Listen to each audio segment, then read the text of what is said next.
Welcome back. And let's start with probably the most important design ingredient of all, which is typography. And this is going to be the lecture with the most rules of all, and so let's get started right away. And we will start this lecture with two concepts that you need to know before learning about typography rules. And the first one is what typography actually is. So, according to Wikipedia, typography is the art and technique of arranging type to make written language legible, readable, and also appealing when applied. Or, in other words, typography is all about making text beautiful and easy to read. Next, we need to talk about serif and sans serif typefaces. And I already used these terms a little bit before, so serif and sans serif, but now it's time to finally learn what they actually mean. So a serif typeface looks like this. So it has these small details like these tails at the end of the lines, which we call serifs.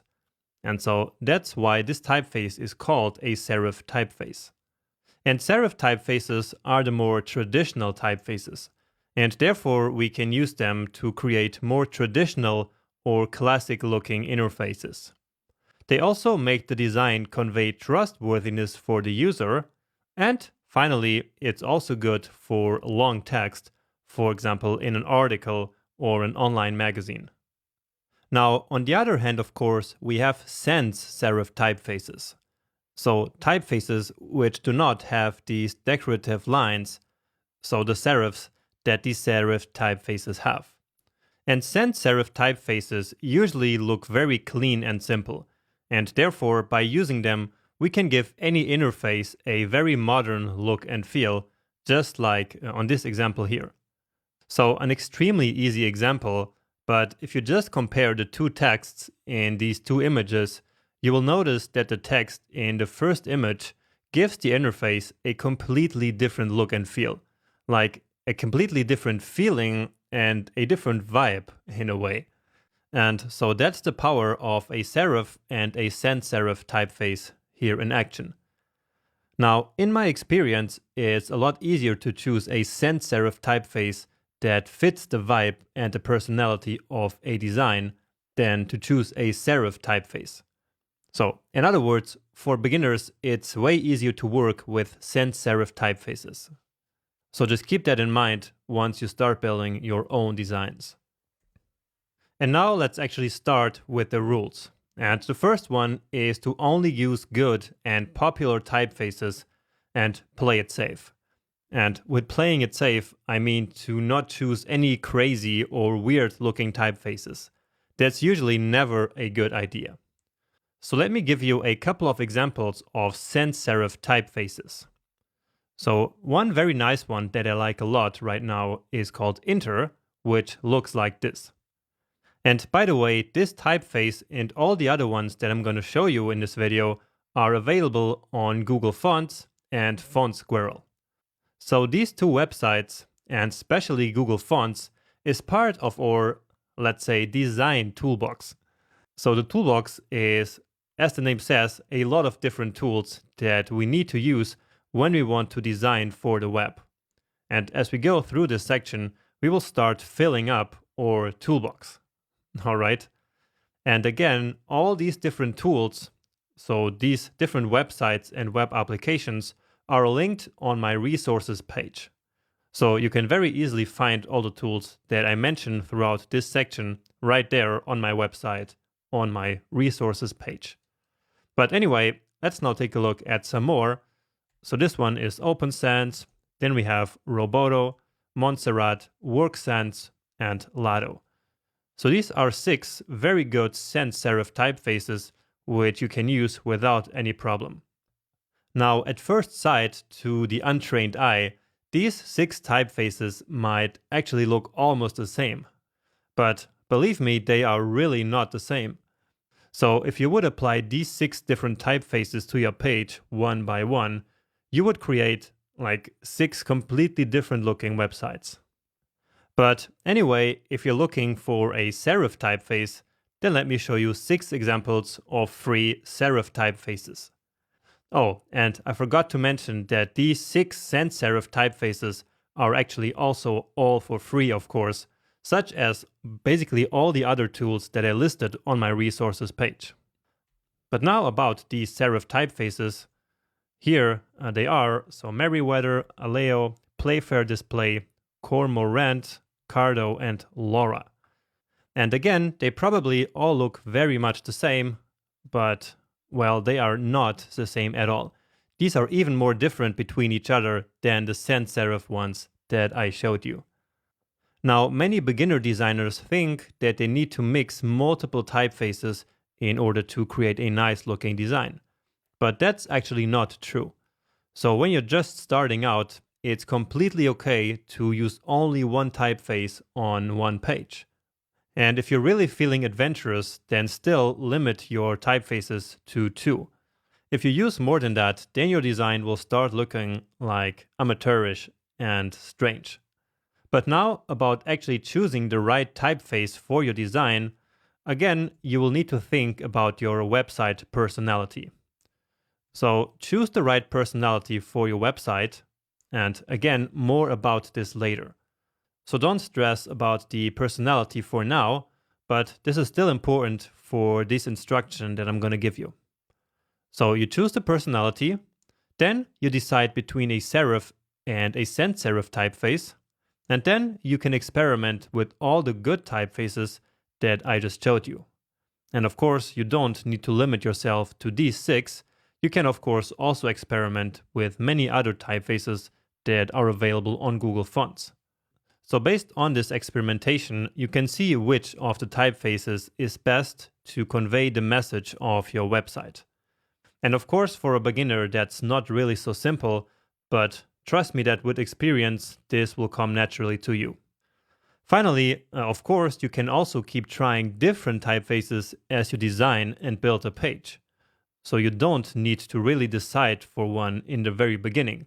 You can just start by using one, and then as you're in the middle of your design process, you can just choose another one. And many times this is actually what I do, because when I have more content on the page, it then becomes more obvious and it becomes easier to see which of the typefaces best fits the website's message. Okay, so these are the basic rules on how to choose good typefaces. But now we also need to choose good font sizes and weights. So let's see how. So when you're looking to choose a font size, you should limit your choices to make your life easier.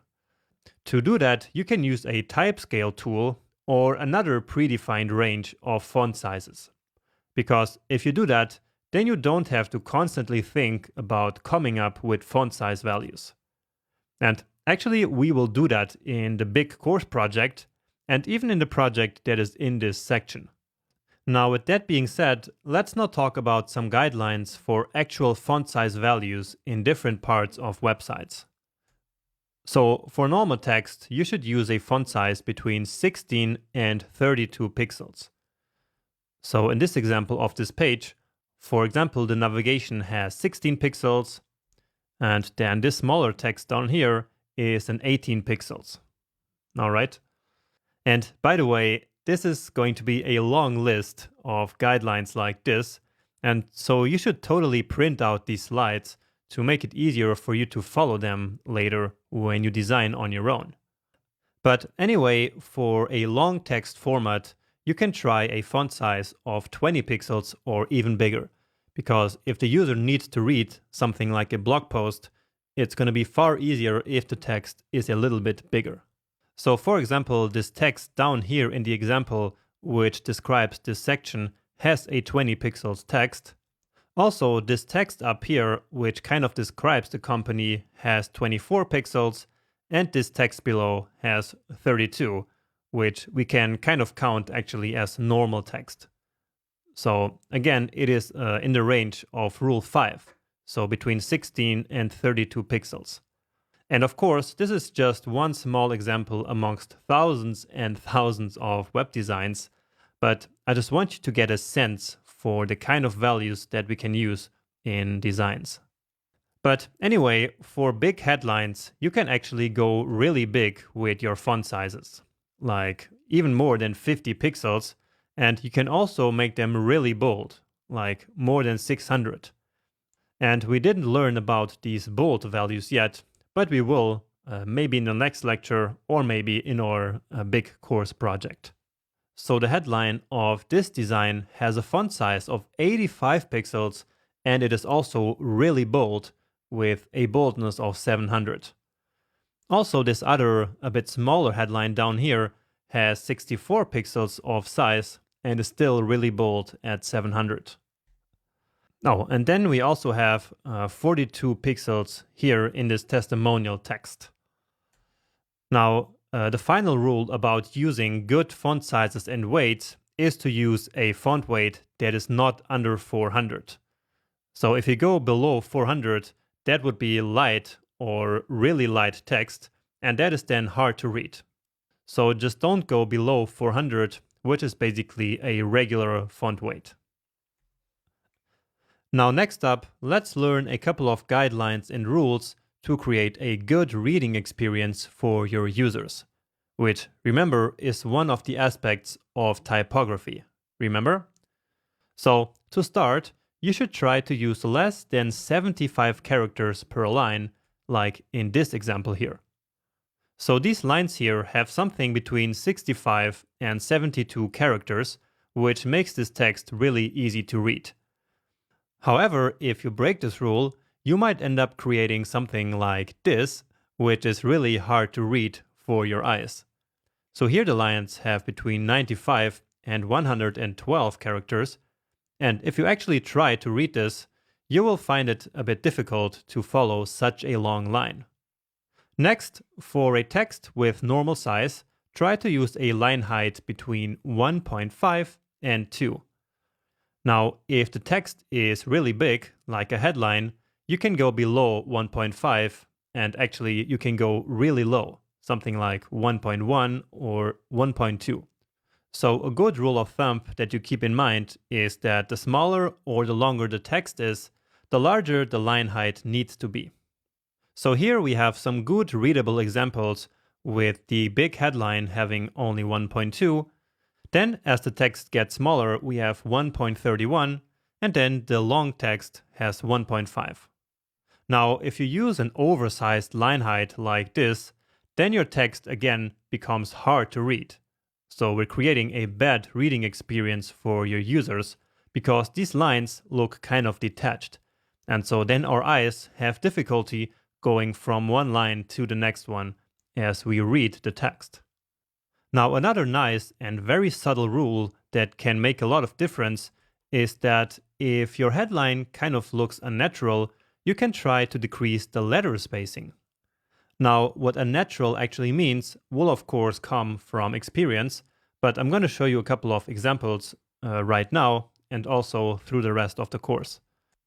So in this headline, for example, we have a letter spacing of minus 3.5 pixels. And if you ask me, this looks quite nice and quite natural. While on the other hand, if it was just 0 pixels, so basically without us defining any letter spacing, then the letters would look kind of detached from one another. Next, another thing that you can try, and which is actually very popular among designers, is to use all caps for short titles. Now, if you do this, then you should also make this title quite small and also bold and increase the letter spacing, just like this interface here does. So basically, we have one main heading here, and then we have kind of a subtitle which describes that heading, and that is the one that uses caps and bold and big letter spacing. And without doing all that, it would simply look like this, which, if you ask me, is a little bit more boring. Okay, and we're almost reaching the end here, so just hang in there. So usually on the web, we do never justify text. So it's somehow just a convention that basically no website ever justifies their text. And so you should also follow that convention.